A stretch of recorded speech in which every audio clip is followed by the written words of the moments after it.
अरे सर, आपकी वीडियोस को देखकर मैंने पीटी की प्रिपरेशन स्टार्ट की थी। हर वो टेम्पलेट यूज किया जो आपने बताया था। रीड अलाउड में वन लाइन स्ट्रेटजी यूज की, डिस्क्राइब इमेज में टेम्पलेट्स को चेंज कर करके यूज किया। आज मेरा रिजल्ट आया है, लेकिन मेरा स्पीकिंग में स्कोर बहुत कम आया है। 45, 42, 43 स्कोर आया है।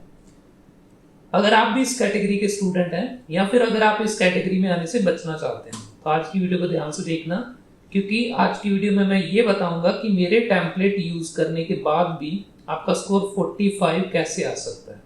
तो वीडियो को अंत तक देखना और साथ में जितनी भी चीजें इंपॉर्टेंट लगे उनके नोट्स बनाते जाना। चलिए शुरू करते हैं।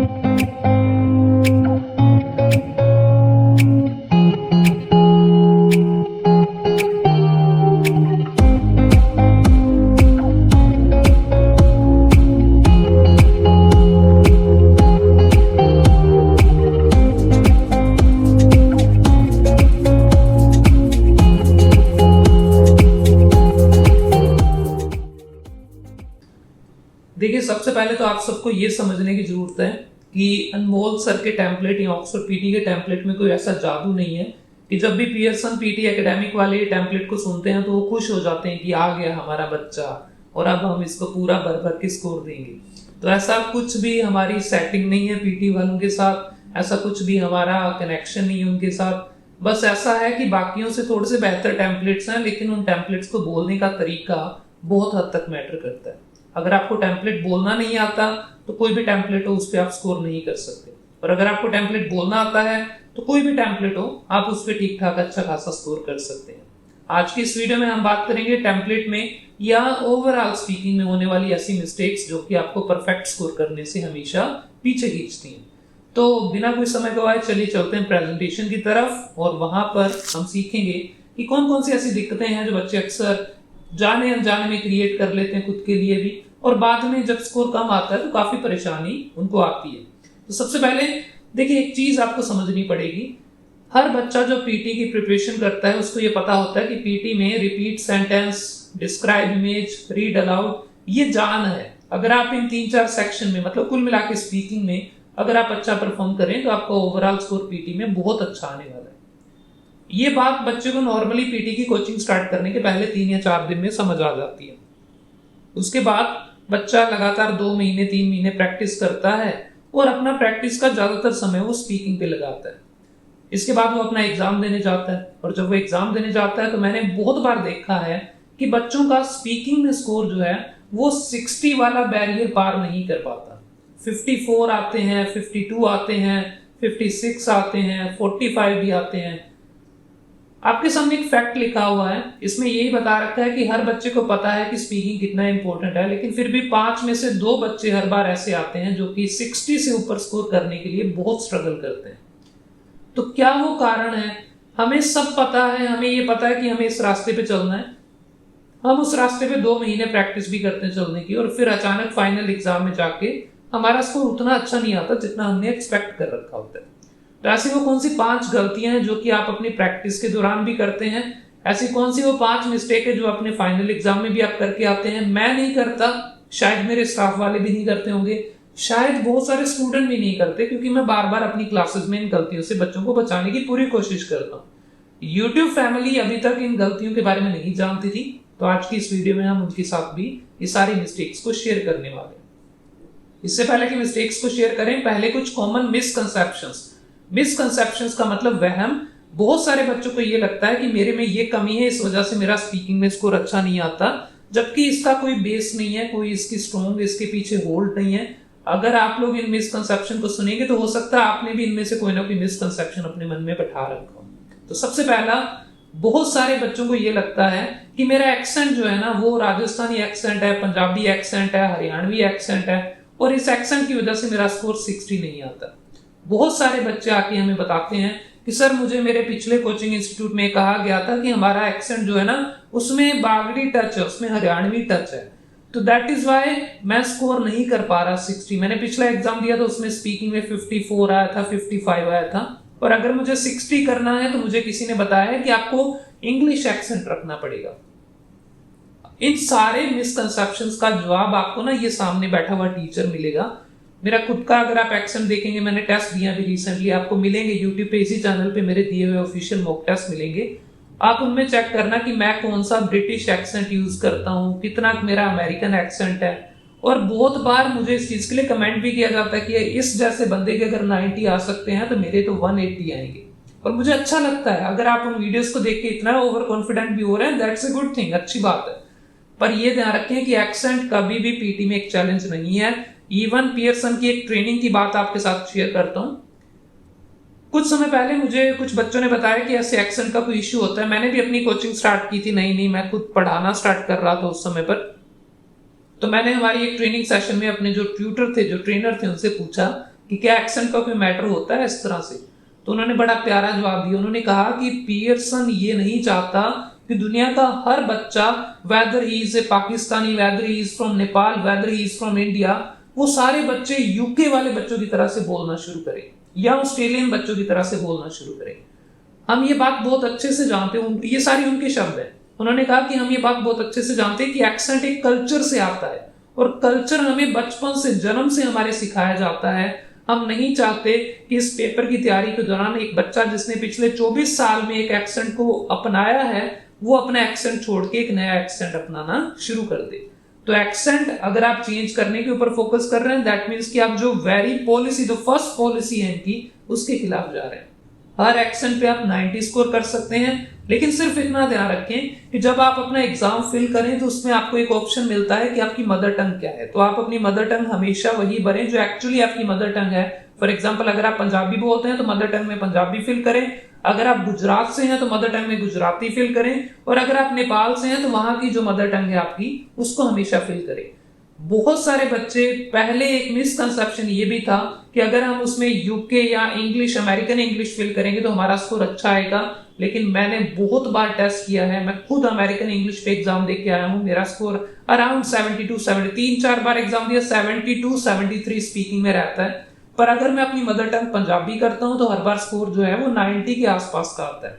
सो आपका मदर टंग जो है, उसको एक्चुअली जो आपका मदर टंग है हमेशा वही मेंशन करें। उसके बाद आप सेटल्ड हैं, उसके बाद कोई टेंशन नहीं है। आपका एक्सेंट जैसा मर्जी है, वेदर वो राजस्थानी है, पंजाबी है, बागड़ी है, जो मर्जी एक्सेंट है, कोई मैटर नहीं है। बस ये ध्यान रखें, through out your speaking same accent होना चाहिए। ऐसा ना हो कि डिस्क्राइब इमेज का टेम्पलेट मैंने यूके के एक्सेंट में तैयार कर रखा है, बाकी सारा मैं पंजाबी एक्सेंट में बोलता हूँ। तो अगर आप ऐसा कुछ करेंगे तो शायद आपका स्कोर उतना अच्छा नहीं आएगा। चलिए चलते हैं आगे सेकंड मिसकंसेप्शन की तरफ। दूसरा मिसकंसेप्शन बच्चों में अक्सर होता है कि मैं एक हिंदी मीडियम का स्टूडेंट हूं और हिंदी मीडियम वाले बच्चों को पता नहीं कैसे पीटी 60 से ऊपर स्कोर नहीं देता। वंस अगेन, इसका जो एक एग्जांपल आपके सामने खुद बैठा है, मैं खुद एक हिंदी मीडियम का स्टूडेंट हूं और मेरे ख्याल से 60 से काफी ज्यादा स्कोर मैंने बहुत बार किया है। तो हिंदी मीडियम के बच्चों को सबसे बड़ी दिक्कत आती है कि उनको वर्ड्स पहचान में नहीं आते। जब आप स्टार्टिंग करते हैं इस भाषा को पढ़ने की, इंग्लिश को, तो आपके सामने कोई भी नया वर्ड है, जैसे ये बहुत बड़ा वर्ड मिसकंसेप्शन लिखा है, तो आप ऐसे तोड़ के पढ़ेंगे, मिसकंसेप्शंस। तो आप ऐसे शायद इसको 3-4 बार बोलेंगे, उसके बाद आप पढ़ेंगे। तो मेरी बस एक ही सलाह है, अगर आप हिंदी मीडियम के स्टूडेंट हैं, देखिए बिल्कुल इस बात में कोई शक नहीं है कि आपको थोड़ा सा ज्यादा एफर्ट करना पड़ेगा, आपको मेहनत ज्यादा करनी पड़ेगी। एक इंग्लिश मीडियम का स्टूडेंट ऑलरेडी 20-30% उस रेस में आगे है जिस रेस को आप अभी शुरू कर रहे हैं, लेकिन दैट डजंट मीन कि आप उससे पहले फिनिश नहीं कर सकते। अगर आप हार्ड वर्क करें, अगर आप मेहनत करें, तो बहुत सारे हिंदी मीडियम के बच्चे इंग्लिश मीडियम वालों से आगे निकलते हैं। इसके लिए एक डेडिकेटेड वीडियो अभी हमने बना रखी है। वीडियो अगले बुधवार या गुरुवार को हम अपलोड करेंगे यूट्यूब पर ही।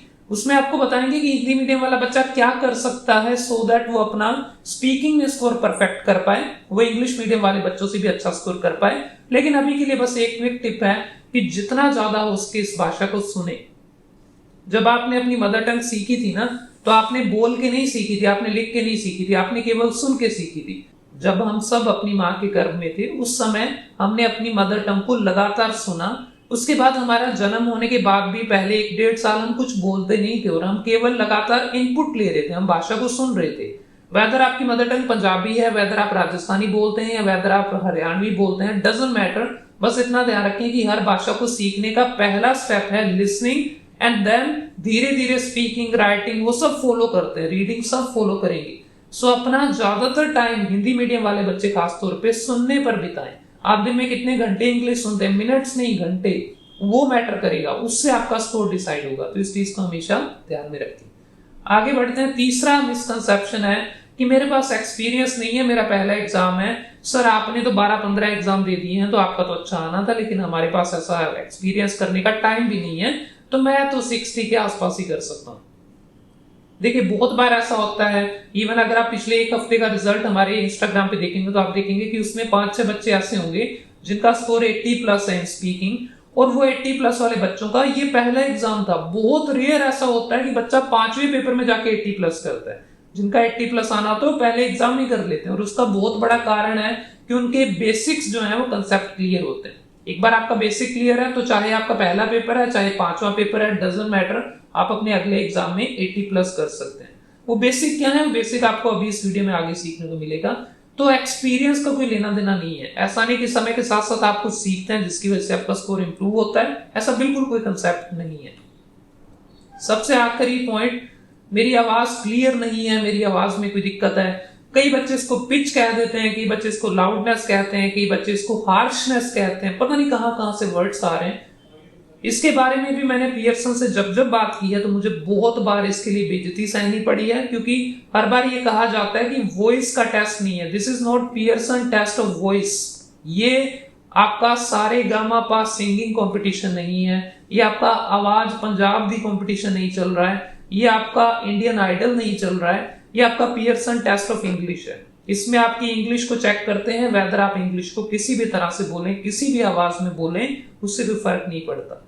तो मैं वही बातें आपको बता रहा हूं जो पियर्सन कहते हैं, पियर्सन वाले कहते हैं। तो वो सारी बातों के मुताबिक ये 4 मिसकंसेप्शंस अपने दिमाग से निकालें। ना तो हिंदी मीडियम के होने की वजह से आपके नंबर कम आएंगे, ना आपका एक्सेंट कोई और है उसकी वजह से नंबर कम आएंगे, और ना ही आपकी आवाज कभी भी दिक्कत करेगी। एक्सपीरियंस का कोई मैटर इसमें नहीं है। तो फिर किस चीज का मैटर है? क्या वो दिक्कतें हैं जो हम सब कहीं ना कहीं जाने अनजाने में गलतियां करते हैं, उसके बाद हमारा स्कोर कम आता है? तो आइए एक एक करके उन सारी गलतियों को सीखना शुरू करते हैं। सबसे पहली मिस्टेक के बारे में अगर बात करें तो पहली मिस्टेक अक्सर जो बच्चे करते हैं वो होती है स्पीड के बारे में। स्पीड का मतलब आपके बोलने की स्पीड कैसी हो कैसी नहीं हो। तो इसके बारे में बेसिकली 3 मिस्टेक है। इस कैटेगरी में 3 मिस्टेक्स हैं जो मैं चाहता हूं कि आप में से कोई भी स्टूडेंट कमिट ना करे। सबसे पहला और सबसे भयंकर गलती जो आप कर सकते हैं थ्रू आउट योर स्पीकिंग, चाहे आप रीड अलाउड में है, चाहे आप डिस्क्राइब इमेजेस में है, चाहे आप रीड अ लेक्चर में है, प्लीज इस बात का ध्यान रखें कि आपकी स्पीड कभी भी अनइवन ना हो। अनइवन का मतलब कभी स्पीड तेज हो रही है और कभी स्पीड कम हो रही है, धीरे हो रही है। अगर आप ऐसा कुछ कर देंगे तो यकीन मानिए आपका स्कोर मैक्सिमम जो आप कर सकते हैं दैट इज 54, 55, उससे ऊपर का स्कोर आप कभी भी नहीं कर सकते। तो हमेशा ट्राई करें कि एक बेस स्पीड बना के रखें, आपको उसी स्पीड पर बोलना है। अब वो स्पीड कैसी होनी चाहिए? तो स्पीड के बारे में एक और बात है कि स्पीड फास्ट ना हो, और सेकंड आपकी स्पीड जो है वो बहुत ज्यादा स्लो भी ना हो। तो मैं आपको पढ़ने के लिए एक सैंपल आपको पढ़ के दिखा देता हूं सो दैट आपको समझ आए कि फास्ट स्पीड किसको कहते हैं और स्लो स्पीड किसको कहते हैं, और मैं क्या चाहता हूं कि फास्ट भी ना हो स्लो भी ना हो। तो मैं आपसे कैसी स्पीड की एक्सपेक्टेशंस है, परफेक्ट स्पीड हम किसको कहते हैं, आइए उसको समझते हैं। तो पढ़ने के लिए मैं एक प्रीफेस अपने सामने रख रहा हूं, आप सबके सामने स्क्रीन पर वो प्रीफेस अभी शो हो रहा होगा, तो मैं उसको पढ़ के सुनाता हूं। आप सब प्लीज स्क्रीन पर दिखाएगी इमेज को ध्यान से देख लें और साथ में पढ़ने की कोशिश करें, साथ में समझने की कोशिश करें कि मेरी स्पीड अच्छी क्या है और खराब क्या है। तो सबसे पहले मैं आपके सामने इस पैराग्राफ को 3 अलग अलग स्पीड में पढ़ने की ट्राई करता हूं। पहला स्टूडेंट कुछ इस तरह से पढ़ रहा है, this will be the only study material that you will ever need to prepare for the exam and then deliver it confidently. However, there are a number of things that can only be taught to a student in person.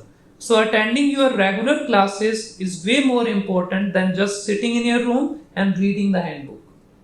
तो मैं इतना ही पढ़ रहा हूं एक बार आपको sample दिखाने के लिए स्पीड का। This is the first speed, second speed में चलते हैं। This will be the only study material that you will ever need to prepare for the exam and then deliver it confidently. However, there are a number of things that can only be taught to a student in person. So attending your regular classes is way more important than just sitting in your room and reading the handbook. ये थोड़ा सा fast है, आप सब समझ पा रहे हैं। अब आती है तीसरी speed. This will be the only study material that you will ever need to prepare for the exam and then deliver it confidently. However, there are a number of things that can only be taught to a student in person. So attending your regular classes is way more important than just sitting in your room and reading the handbook. So 3 बार मैंने ये text को पढ़ा, और अगर मैं बच्चों से पूछूं, बहुत बार मैं क्लास में पढ़ के दिखाता हूं, और मैं बच्चों से पूछता हूं कि आपके हिसाब से इनमें से सबसे अच्छा स्कोर किसका आएगा, तो नॉर्मली जो आंसर मिलता है वो ये है कि जो थर्ड वाला स्टूडेंट है वो परफेक्ट स्कोर करेगा। लेकिन मैं आपको बता दूं कि मेरा एक्सपीरियंस ये कहता है कि इन तीनों बच्चों को ही 90 आउट ऑफ 90 स्कोर मिलेगा। आप लोग अगर चाहें तो इस वीडियो को थोड़ा सा रिवाइंड करके देखना, तीनों बच्चों के पास ये 3 चीजें सबके पास है। पहला, सबकी स्पीड इवन है, सबकी स्पीड बराबर है। सेकेंडली, सबने हर कोमा और हर फुल स्टॉप पे प्रॉपर पॉज लिया था, चाहे कोई बहुत फास्ट बोल रहा था उसने भी पॉज लिया, चाहे कोई बहुत स्लो बोल रहा था उसने भी पॉज लिया। और तीसरी और सबसे इंपॉर्टेंट चीज जो आप नोटिस करेंगे वो ये है कि सारे बच्चे मीनिंग समझाने के लिए बोल रहे थे। वो जहां पे कंट्रास्ट दिखाना था वहां पे कंट्रास्ट दिखाने के लिए रुक रहे थे, जहां पे उनको लगा कि फ्लो बनाने के लिए एक वर्ड का मीनिंग आ रहा है तो उस मीनिंग पे स्ट्रेस कर रहे थे। ये स्ट्रेस करना, इंटोनेशन का यूज करना, पोजेस लेना, ये सब परफेक्ट 90 वाले बच्चों की निशानियां होती हैं, और इन तीनों बच्चों ने वो निशानियां शो की हैं। अब बात आती है कि फिर कौन से बच्चे जो स्कोर नहीं करते, तो मैं आपको पहले 3 मिस्टेक दिखाता हूं। स्पीड की 3 मिस्टेक क्या हो सकती हैं। पहली मिस्टेक, अनइवन।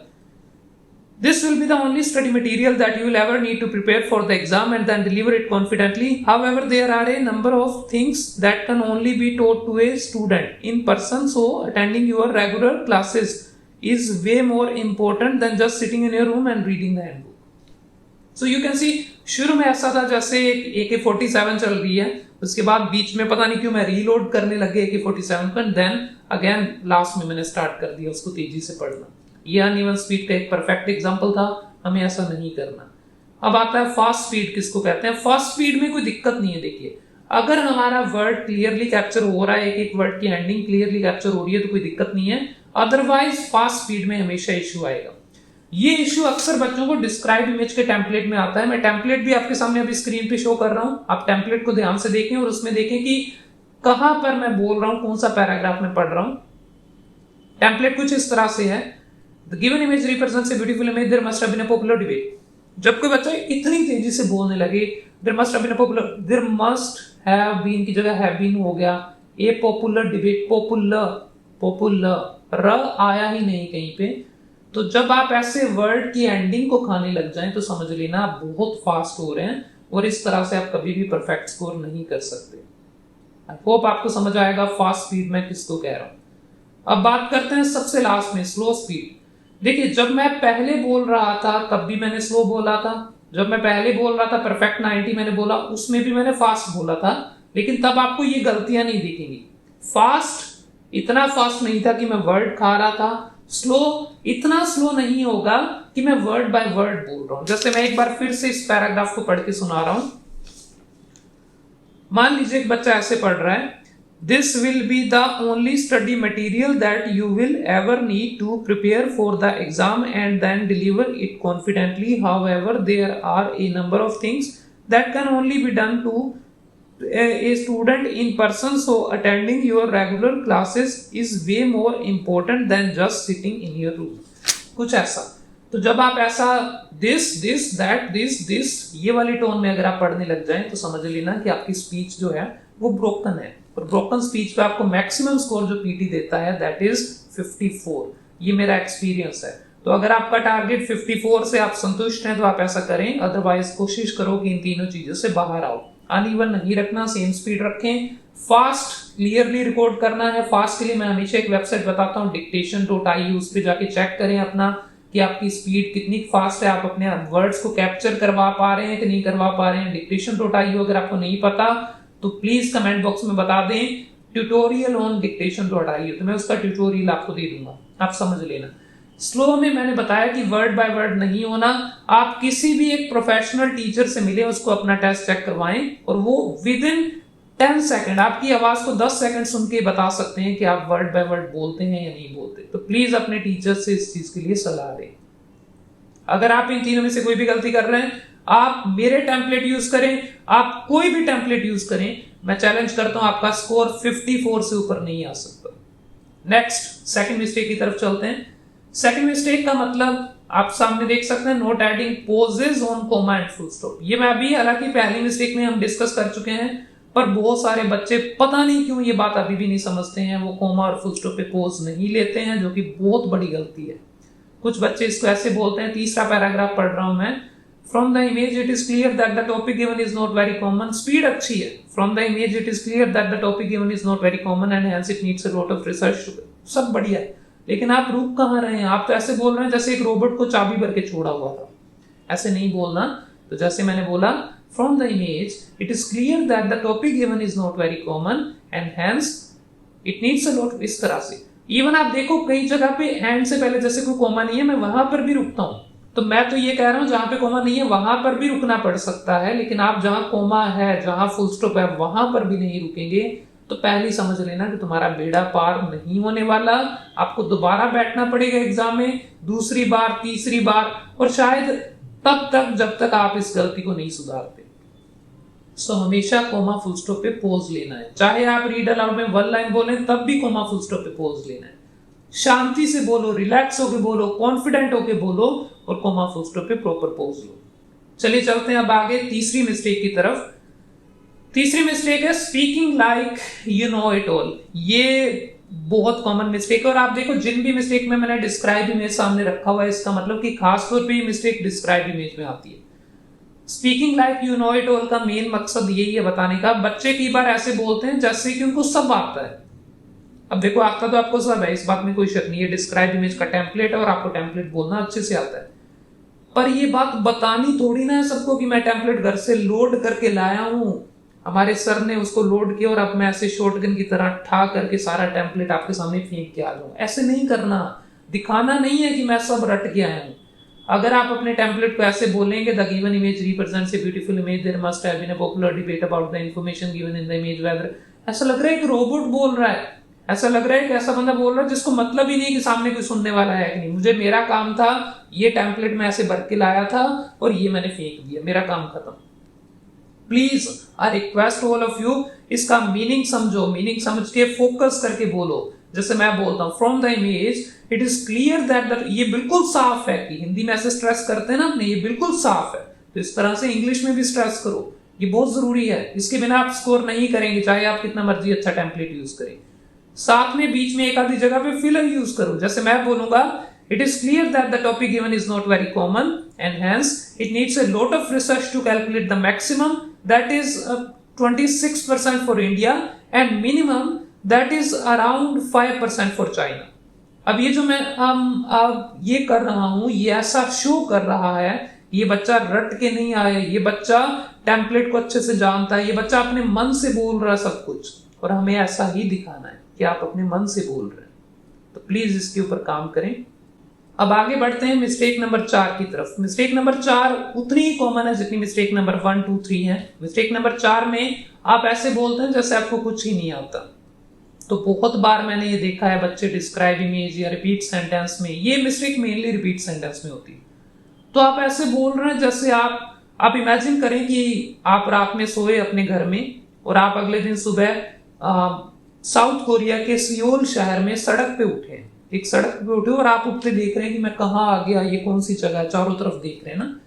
तो जो हालत आपकी वहां पे होगी ना, शायद वैसी हालत मुझे पता नहीं क्यों ऐसा विजुअलाइज होता है कि ये बच्चा रिपीट सेंटेंस में बोलते टाइम ऐसी हालत थी।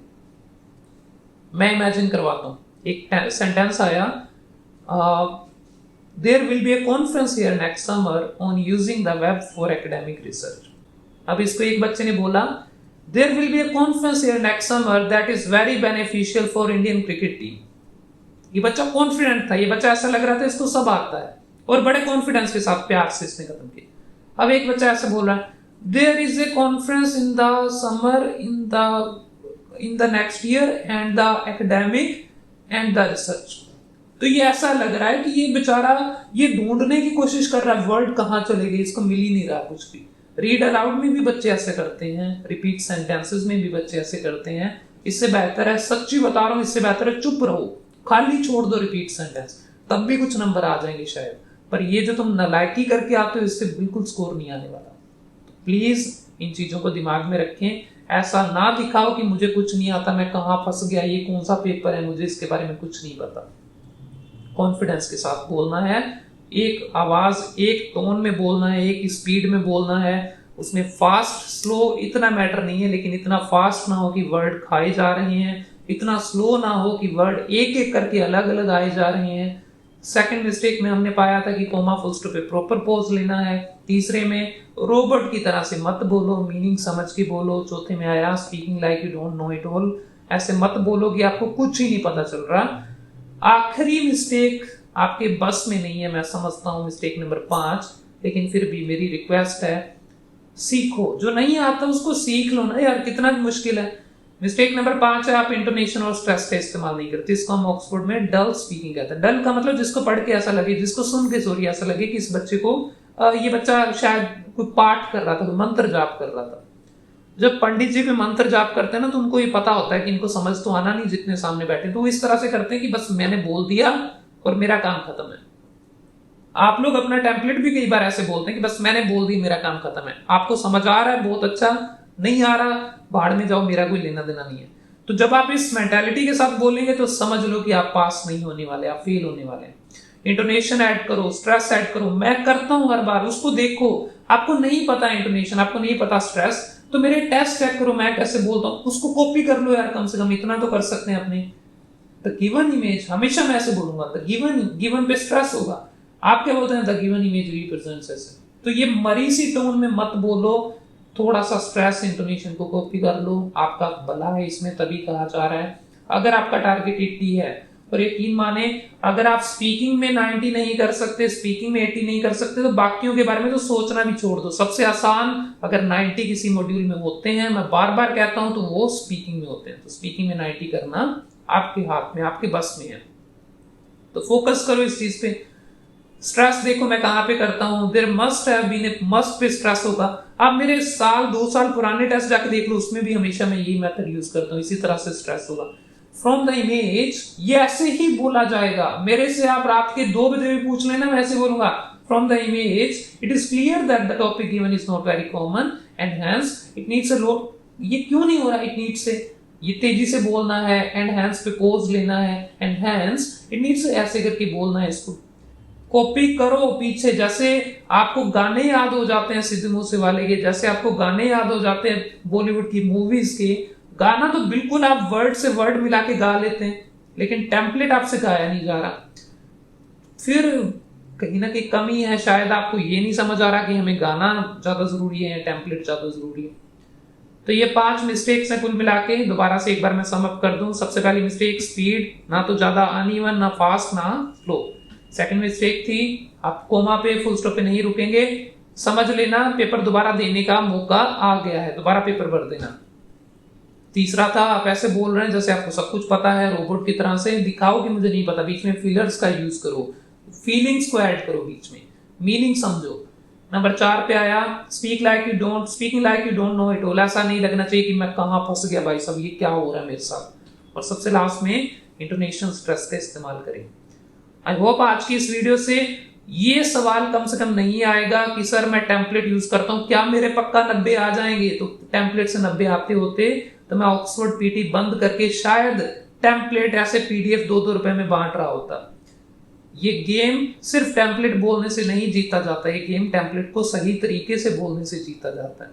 तो अगर आपका विश्वास है, आप 90 करना चाहते हैं, बहुत अच्छी बात है, मेरी दुआएं आपके साथ हैं, मेरी विशेष आपके साथ हैं, लेकिन उसके लिए मेहनत आपको खुद करनी पड़ेगी, और मेहनत इन छोटी छोटी चीजों पे की जाती है। फिलहाल आज के लिए इस वीडियो में इतना रखते हैं, मिलते हैं आपसे अगली वीडियो में। Thank you very much. Channel को लाइक, शेयर, सब्सक्राइब जरूर कर लें। बहुत मोटिवेशन मिलता है जब आप लोग ऐसे कुछ अच्छे एफर्ट्स करते हैं। तो आपका कुछ खास मेहनत नहीं लगती है इसमें, पर मेरी मेहनत की वैल्यू मुझे मिल जाती है। तो thank you very much, have a good day.